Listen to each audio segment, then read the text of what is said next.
আল্লাহ বলেন আমি ডিল দেই। এইভাবে 16 বছর পর্যন্ত ডিল দিছে। এর ঘরে আল্লাহ এই প্রধান বিচারপতিরেও ধরছে, সারা দেশের মানুষরে কইছে আমরা রাজাকারের নাতিপতি, রাজাকারের বংশধর। এই কথা কইসলে কেরে? রাজাকারের বংশধর কইসলে কেরে?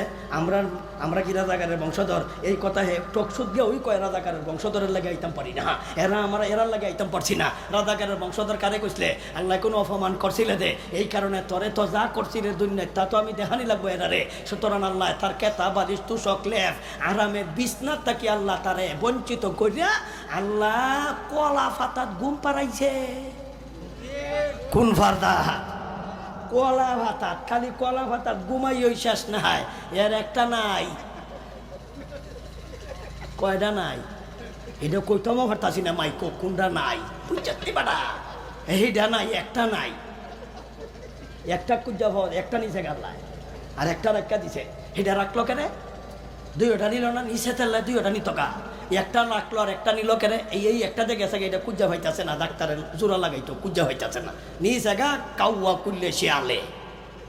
এটা মজাই লাগবো। আল্লাহ বুঝাইছে একটা নিচে, আর ভবিষ্যৎ প্রজন্মকে আল্লাহ শিক্ষা দেওয়ার জন্য একটা রাখা দিছে। এর মতন যদি ভবিষ্যতে ইটা করো, এর তো নিচে একটা, তোমরা নিয়মগা দুইটা, এর লাগে আল্লাহ একটা রাখা দিছে। বুঝছেন না কার ভাই?